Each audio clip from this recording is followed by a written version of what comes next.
Well, welcome everyone, and thank you for joining us today. Welcome to our third lunchtime talk that we're featuring each week in September. Turn that music down. Each week in September as we all head back to school. What we'd like you to do is try to imagine that we're gathered around having a quick lunch in the cafeteria. These are shorter than the sessions we normally do.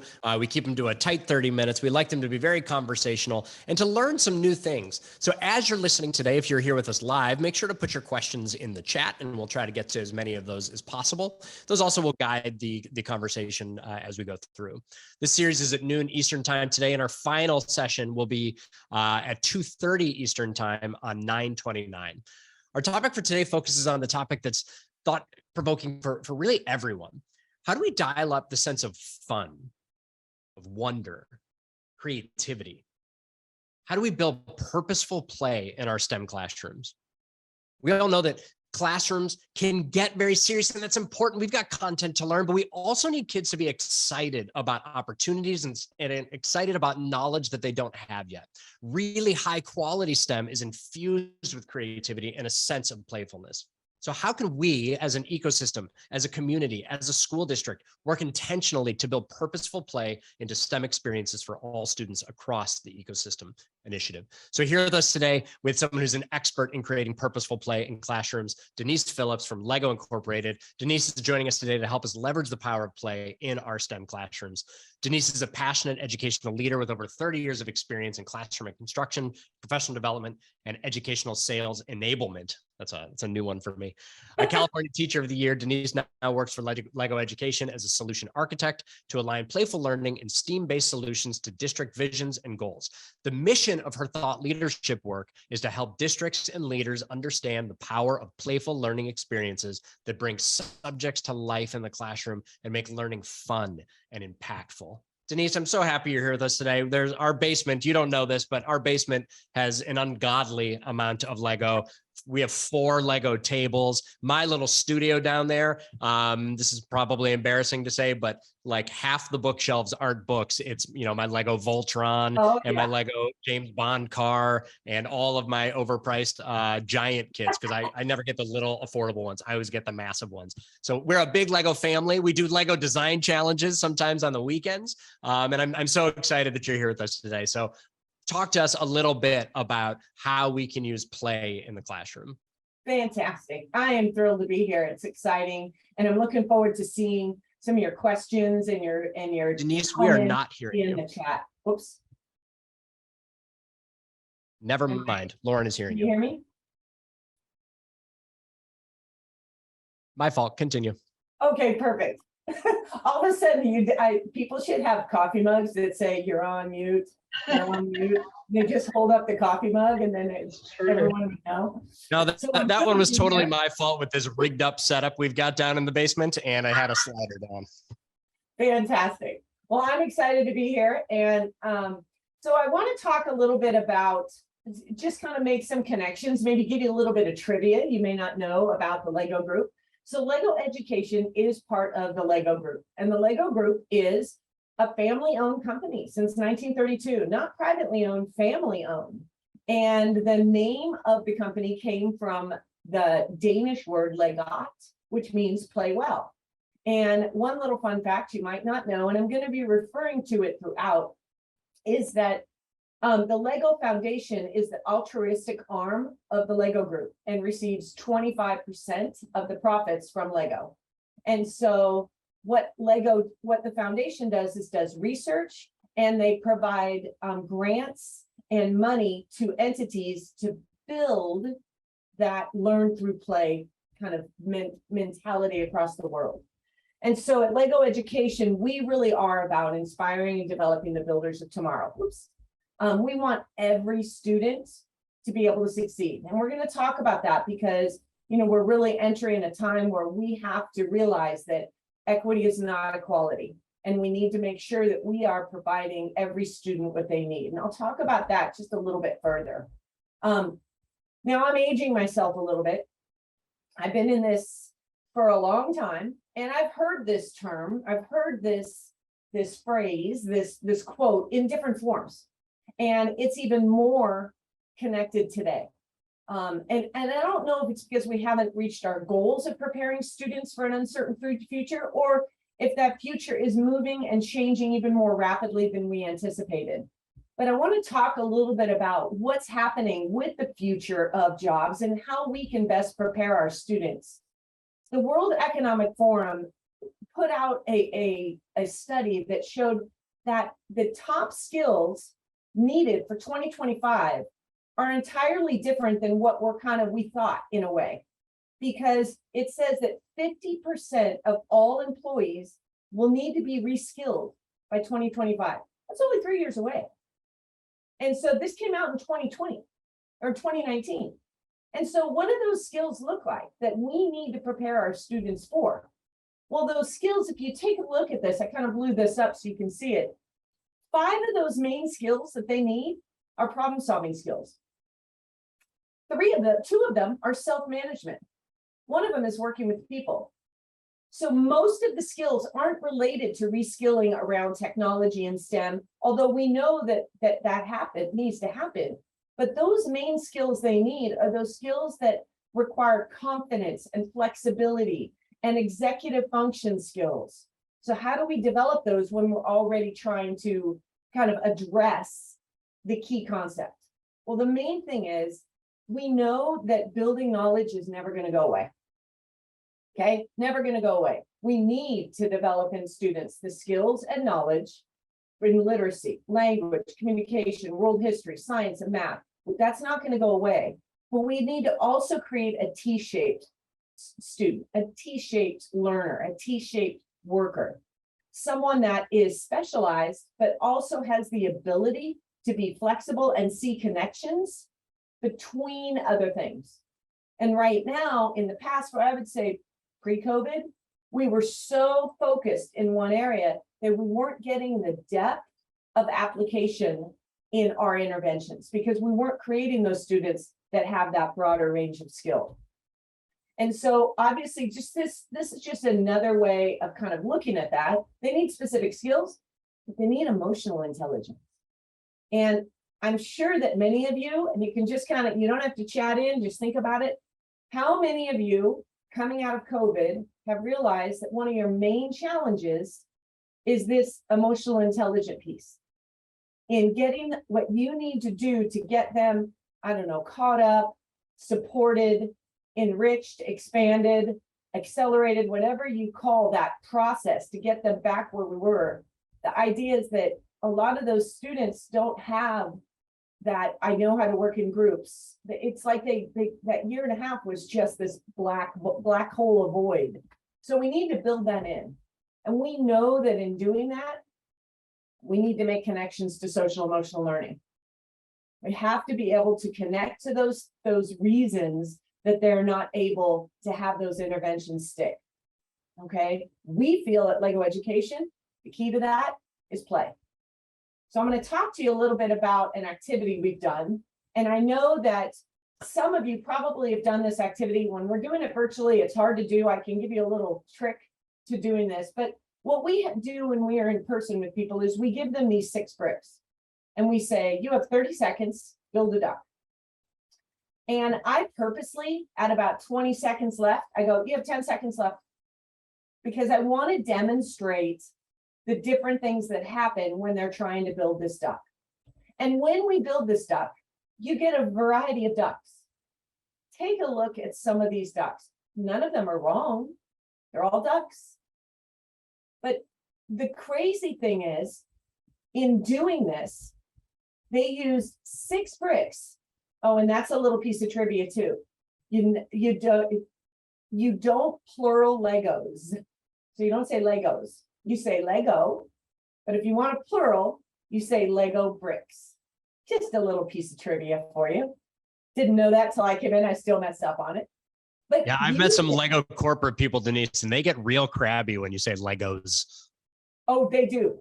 Oh yeah, they will correct you. It's not Legos, it's Lego bricks. And every little piece, even the wheels, the circles, everything is a brick, not just the bricks. But in doing this duck activity, believe it or not, when you do this activity, and you can do it yourself with any 6 bricks, and it doesn't have to be a duck. simply take 6 bricks and say, make something. Make something, make a dog, make a duck, make a something. And what they do is you're actually demonstrating 24 skills. I want to tie into these skills a little bit, because if you take a look at them, these are the things that you tap into in doing that very simple activity. Now, I myself am not naturally spatially strong. My husband is, I am not. And so for me, the skills that I really had to tap in, one of the main ones was emotional regulation. Because when that person told me I had 10 seconds left and I still had like a deconstructed duck and nothing was created yet, it panicked me. I had to then say, okay, symbolic representation and visual search. What does a duck look like? What elements do I have that look like the beak, that look like the body, that look like the feet? And I was able to put it together to some semblance. But I really had to connect to those. But just take a look just at executive functioning. Now, this can be broken down into all of these skills.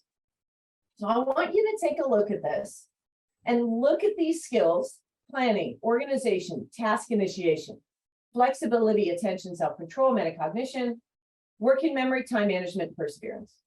If these were the only ones we were focusing on, I want you to think about that, about how it would affect the next thing we're going to talk about. Okay. Oh, by the way, this, if you go to tinyurl.com, don't do it now. Go ahead and write this down. Go to virtual ducks. You can actually create virtual ducks. Kind of a fun little activity. But what I want to do is I want to talk to you a little bit about what it means to have a classroom that is based on purposeful play. And we're going to go back and connect to those executive function skills. So I want you to imagine if every lesson in your district was actively engaging, or every lesson you taught was actively engaging, joyful, meaningful, socially interactive, and iterative. So how would it bring in some of those executive function skills? We're going to bring it all together in just a second. These are actually the 5 characteristics of purposeful play.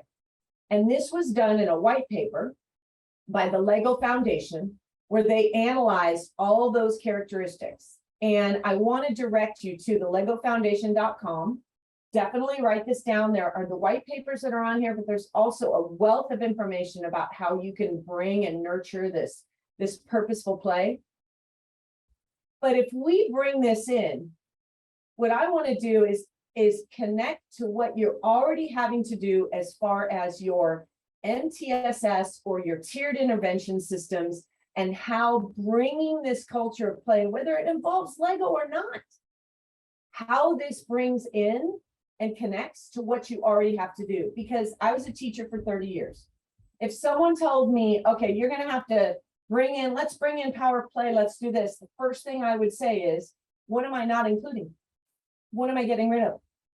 And I think it's not a matter of getting rid of something. It's a matter of examining, what are my ultimate goals, and is what I'm doing getting me to those goals? Or can I make some adjustments? And what I want to try and propose is that bringing in play, bringing in that element of play, gets you to those goals in a better way.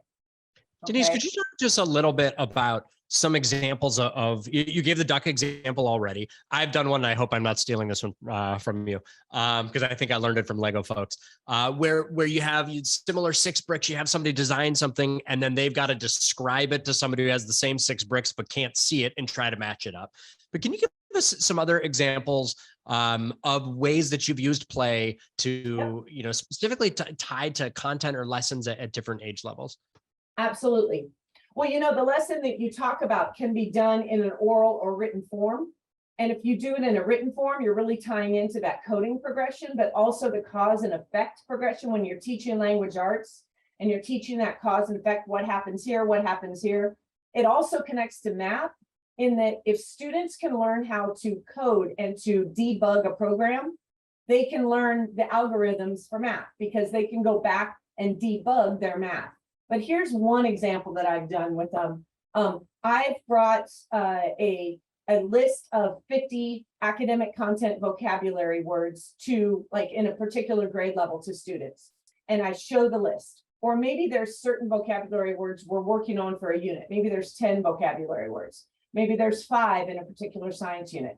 And I take out a collection of bricks. It might be in one of our sets, might be just a loose connection of bricks. It might be a collection of bricks versus toys versus whatever. But what I tell them they have to do is they have 2 minutes to make a model that they can use to explain 3 of the words that are shown. So they get to pick the words, they create the model, and they have to orally explain how that model describes the meaning of those words.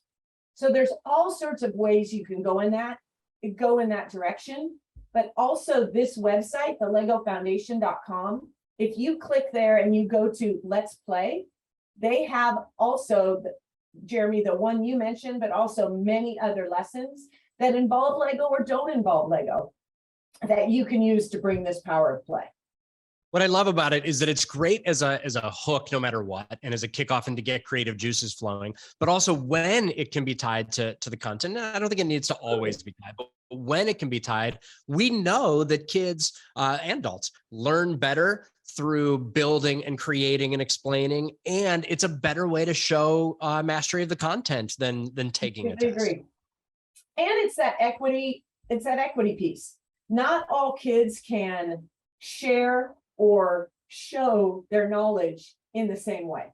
In some aspects, you might have students that completely understand that scientific concept, but when you ask them to write an essay about it, they can't get that knowledge into that written form. And so it just provides the opportunity for everybody to be able to share their knowledge. Okay. What I want to do is, I kind of skipped over that slide, and that's okay because it kind of connects to what we're doing. But to your point, Jeremy, there's a really cool video that was put out by Lego Foundation that talks about these 5 characteristics of learning. And so I want to make sure I share that with you because it ties to what you said about bringing it into the curriculum and how it completely ties with the curriculum. I'm going to go ahead and play this real quick. So the world no longer rewards people for what they know. Instead, the reward is for what we can do with what we know. This is the new reality of Sorry, I'm going to try and lower the volume a little bit. I children face.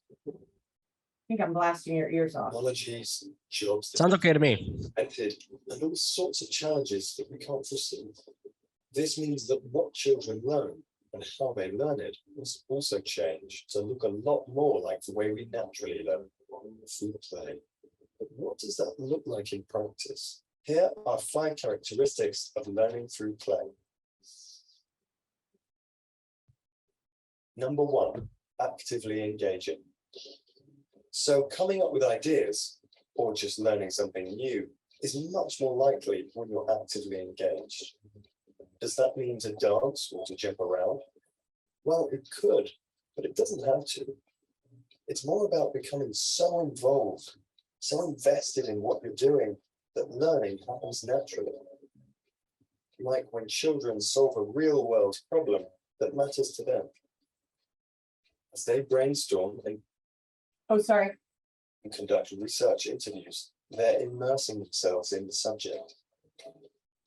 Or when they demonstrate the same level of involvement with creative technologies, taking a hands-on approach, building models, and getting immediate feedback when the models are tested, these children are focused, eager to explore and challenge themselves. Number 2, socially interactive. We can, of course, play and learn on our own, but when we share our ideas, something happens. We get the chance to see something from another perspective, to explain things, negotiate, and then reach a compromise. We learn to communicate and engage with others. Like these children. Their handyman needs more space for his tools, and the kids have decided to help. They're tackling a problem that's relevant to them and people they care about. To actually design and build a solution together requires successful social interaction. This is a way for children to practice the most important skill for future jobs, well, and life in general, being able to operate in a team. Number 3, iterative. Learning isn't always about being told how to do something correctly. Sometimes it takes a few mistakes to know how to progress. Keep trying and you'll get there in the end. This is textbook iterative learning. And here too, it's all about testing, changing something around, and then testing it again. Iteration strengthens critical thinking and reasoning. So it all leads to a deeper sense of what works and why. Number 4, joyful. Learning can often take a long time, and success can seem far away. Let's be honest, it's tough if you're not enjoying it. But it is a thrill to get somewhere. And as we get more involved, we chase that. Nothing spurs you on quite like the feeling you get as you're progressing. It's also about enjoying a task for its own sake. Joy is a huge motivation to continue learning. Number 5, meaningful. When a task makes sense to us and builds on what we know, when we truly care, learning becomes meaningful. These children are going to remember how they went about solving the handyman's problem because it meant something to them.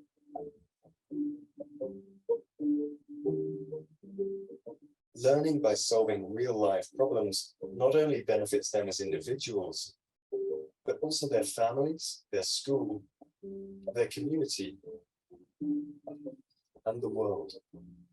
When you really grasp ideas, understand how they connect, and eventually apply them in new ways, this is learning at its deepest.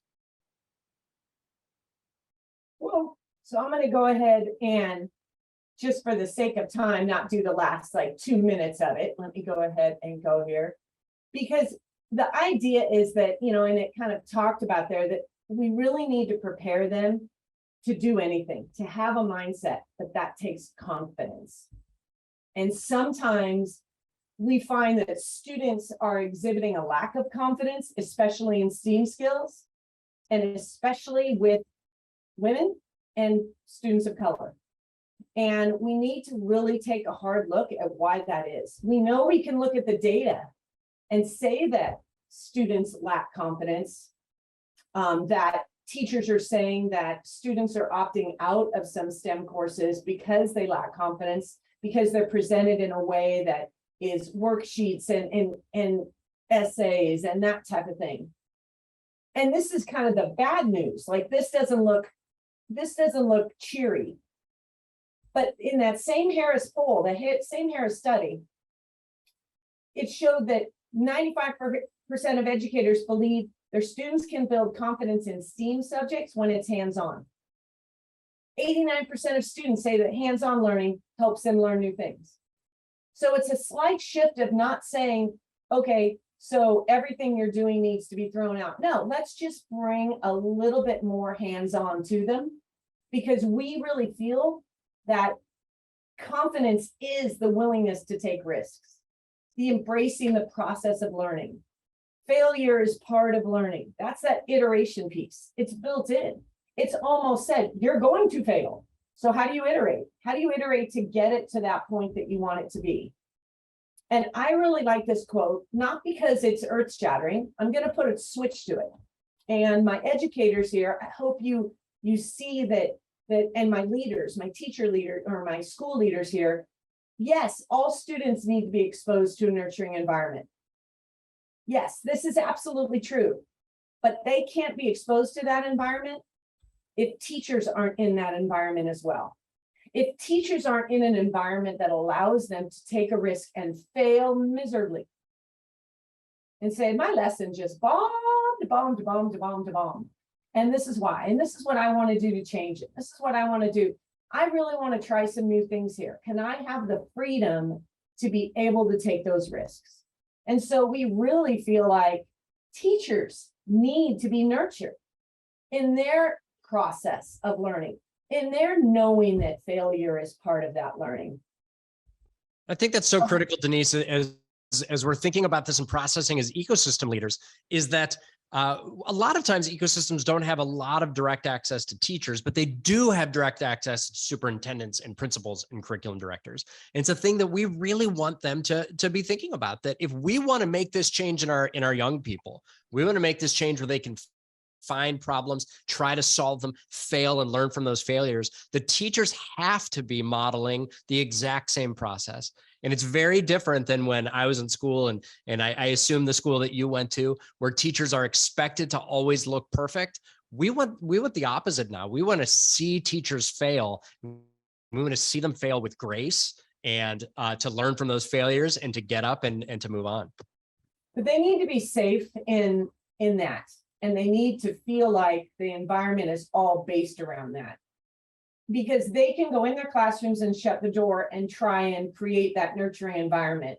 But if they're trying to be the sage on the stage, the end all source of knowledge to those students, that is a contradiction in creating that nurturing space. So they need to have the freedom of saying, we know you don't have all the answers, and that's okay. We know you know where to find the answers.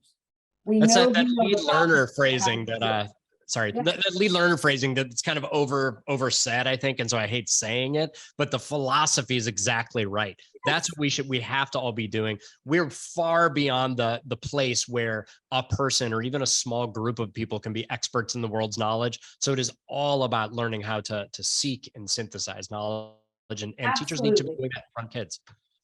And, we just talked, one of the things that we can do is make sure that we get the message to our leaders that, yes, we want to build those executive function skills so that those students come into intervention systems and intervention plans with that base of just strong knowledge base of being able to have those skills of self-management, metacognition, efficacy, all of those things that will make those interventions stick. And we do that through play, but we also need to do that and support that in our teachers as well. And so what are some small actions we can do? First and foremost, include joyful hands-on learning into lessons. The data's shown us it makes a difference. Make coding, robotics, and STEAM concepts interesting and fun. Do active engagement. STEAM is about having your hands on it, not about worksheets. And so it's hard, to see that happen. We want them in that process of discovery. And use socially interactive, open-ended learning to build those creative skills. And then lastly, enable students to become confident, lifelong learners. So those are my end goals. We would love it. And I love this quote because it's confident is the belief that confidence is believing value is not created by success or destroyed by failure. And a lot of times I taught in a self-contained accelerated class for 10 years. So I looped with 5th and 6th graders that were most of, not all, gifted and talented identified. And the biggest thing I had with them is that they felt like their success was tied to their confidence. And I try to get them to realize, no, their ability to see learning as a process is tied to your confidence. Because their ability to take a failure and move forward is what makes you confident. So that's what I hope to leave you with today. And if we would love to have you guys follow us and join us. Here are some ways that you can follow us. Jeremy, were there any questions that came up that you want me to discuss? Not that we didn't already talk through. So I really appreciate it. Denise, this has really been great. These sessions are always too short, but we like them that way because we want to leave people wanting a little bit more. Lego and the Lego Foundation do incredible work, and we're very thrilled that Lego is an ongoing partner of the STEM ecosystems We'd love to be initiative. partnering with you. So Denise, thank you so much for joining us today and for these ideas. I've already bookmarked a few of them, and I'm going to use in some of my upcoming sessions. This has been the third in our lunchtime talk series that we're featuring each week in September as we all head back into school. Thank you, Denise Phillips and Lego, for sharing your expertise on this topic and helping us get better at leveraging and aligning play in the STEM work that we know is so critical for our students just now. This final edition of this series is again at 2:30 Eastern Time on 9/29. Sue Allen talking about Maine Guides Down East rural STEM education. Tomorrow at 1 o'clock Eastern, we have our Chips and Science Act office hour. The session will focus on grant funding. Our hosts will be Kathleen Schofield and Jeremy Babender with STEM 2 Hub Northeast Florida and Arizona SciTech Ecosystems, respectively. And next Wednesday, September 28th at 1 o'clock to 2:30, we'll dive into ways that each of us can increase equity in STEM. Don't miss this session, moderated by Natasha Smith-Walker, Executive Director, Chicago STEM Ecosystem, and featuring Milani Labatt-Joseph, Principal Transformative Innovations, sharing remarks from her recent report towards greater equity in STEM. The webinar will also highlight thought leaders in DEIA and work from around the country as we think together about ways to go from ideas to implementation in equity and access for all. So thank you again, Denise and Lego. Thank you all for joining us today, and we will see you all next time.